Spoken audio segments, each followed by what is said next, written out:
Welcome back. Dave Rubin is a global TV host, author and commentator. He's heading to Australia for a speaking tour next month, and I sat down with him a little earlier. Dave, great to know that you're coming to Australia soon, but got to warn you, our country at the moment is like yours would have been if Kamala Harris had won. Oh, good God. Is that your way of telling me not to come? Because we already booked the ticket. I mean, the hotels are taken care of. I kind of want to do this. No, we need your common sense. It's just a warning. Look, I want to start with the breaking news overnight about Israel targeting the Hamas leadership, the billionaires in Qatar. Controversial with the United States. Do you think this is a good move?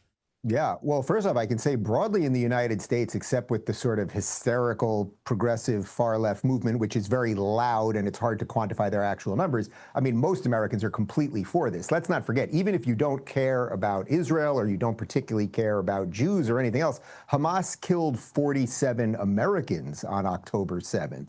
I also like the fact that you just said billionaires, because we are sold this lie that the Palestinians are this endlessly impoverished group of people who have no aid and no one cares about them and all of these things.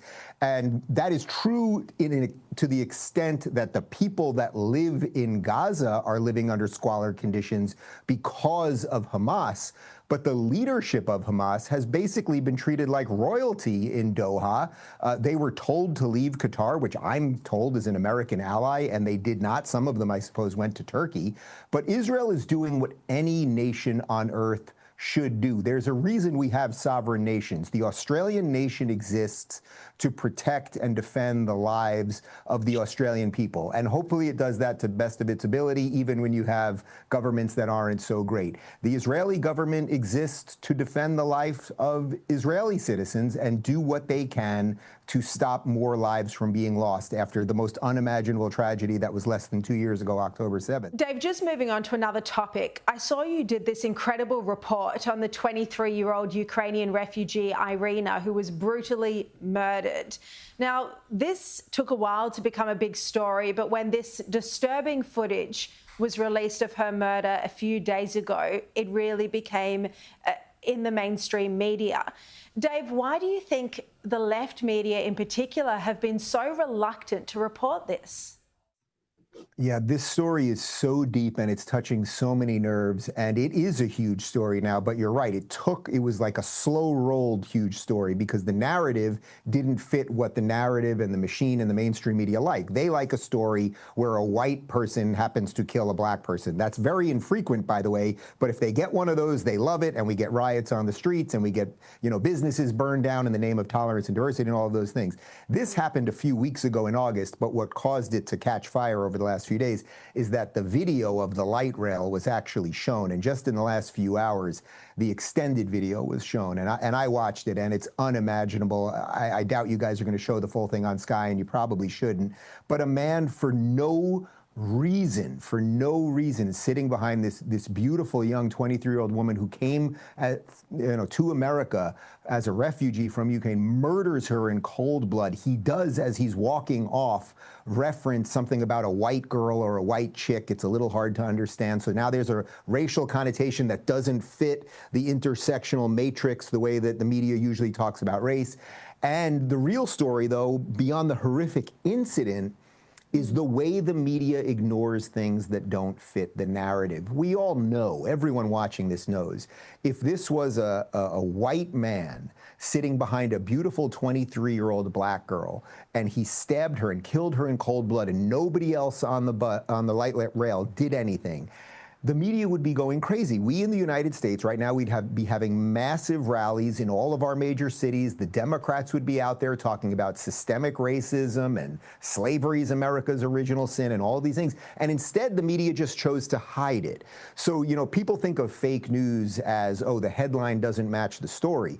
The fake news that I'm interested in is this. The fake news when the media goes out of its way to hide something, but then, thank God, because, for Elon Musk and X, where things get seen, and then finally they bubble into the mainstream. So this story just has the markings of everything. It has the markings of fake news. It has the markings of a reverse racial situation. It has the markings of blue cities, Democrat-run cities, where policing is improper.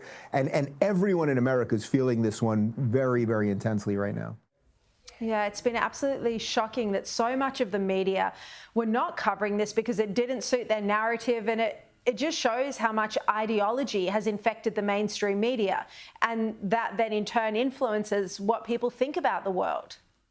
Well, look, when you put ideology, especially if you're a journalist, and we don't have many journalists left in America, real journalists, but when you put ideology over truth, you're not a journalist anymore. A journalist should be aiming to uncover truth. If you are putting ideology over truth, you're a propagandist. And I would say largely what we have at CNN and certainly MSNBC and most of our outlets now are propagandists who are masked as journalists. Yeah. And that's what's also leading to the rise of people like me. So it's nice in some sense in that it's allowed me for a career, but I give you my word, I would gladly hang up my hat on this thing if they would just do their job. It would be better for the country, but they won't. No, indeed. We're seeing a backlash against mass migration programs in parts of Europe. We've also had protests on the streets here in Australia as well recently.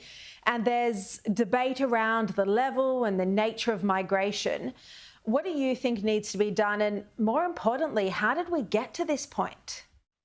Boy, it's a big question. Look, first off, as I said earlier, every nation exists as a sovereign nation and has borders to defend its people and its culture. And Australia has a distinct culture and people and history that is different than the people of the United States, that's different than the people of Japan or Mexico or anywhere else. And each country has to decide who can live within its borders and who are the people that are there to share in the goodness of that country. You know, one of the saddest things that I've seen post October 7th as it relates to this actually relates to Australia, which was when I saw outside of the Sydney Opera House, you know, what seemed like hundreds of Islamists chanting "Gas the Jews." One of the best days of my life took place right there when I performed at the Sydney Opera House with Jordan Peterson in 2018. It's the most exquisitely beautiful theater ever. It was an afternoon show on a gorgeous day with that wonderful boardwalk, and I have such an affinity for the Australian people. So to see something like that in Australia, no one outside of Australia thinks, boy, you think of Australia, you don't think of Islamists marching in the street, kill the Jews, right? You think of Crocodile Dundee and Steve Irwin and kangaroos and all of that stuff, and big insects and gators and that kind of thing. And beautiful people, by the way, who are hanging out at the beach. That's what we think of. So every country, whether it is your country or mine, gets to decide who can be in their country. Now, you hope it is not done based on race particularly, but that often can be a marker within a series of things that allow people to decide what their nation's going to be like. Look, let's put it this way. Western Europe, I would say England and France and Spain and many of these other countries, Holland for sure, they wish that they had tightened their borders 10 years ago. They really regret what they did. They decided to let in people who seemingly are not there to embrace the culture they've been entered into, but to dominate that culture. You're seeing a version of it in Australia. We have a much better defense of it here in America, I think particularly since Trump, but we got very close to that precipice with Kamala where it could have gone the other way. And look, I just spent time in Hungary. It's a tiny little country of 10 million people that closed its border and pays €1 million a day to the European Union just to keep its borders closed. It's completely absurd, an extortion racket. But are they doing it out of racism, or is it because they care about their Hungarian culture and traditions and history? I think the answer is fairly obvious. Just finally, Dave, I wrote a book on Wuhan 4 years ago, investigating the lab leak theory. And I'm almost ashamed to say it now, but at the time, Tucker Carlson was a Fox News host and he launched my book. I mean, I'm Jewish. What has happened to the likes of Tucker and Candace Owen? Yeah, I'll talk about Tucker specifically because I think he's the head of this thing. Look, I know Tucker. He blurbed my book that was defending classical liberalism. Don't burn this book, my first book, which I was supposed to be on tour actually. The only international stop I was going to do. We were going to do several stops in Australia, but then COVID happened and we didn't do it. He blurbed that book. I've been on his show when it was on Fox a million times. He's been on my show a million times. He credits me as the person that showed him that he didn't have to be on mainstream media and he could do this online and everything else. Watching his dissent has been very sad to me. Look, I try not to call people racists just like that or anti-Semites just like that. Tucker seems to have a particular obsession with the Jews. He goes out of his way in virtually every show to talk about the Jews, to obsess about Israel, to confuse people and obfuscate the truth about history, about some of the things that we've discussed here, like sovereign borders and everything else. So look, I can't speak to what is in his spirit, but I can say he has gotten an awful lot of clicks off it.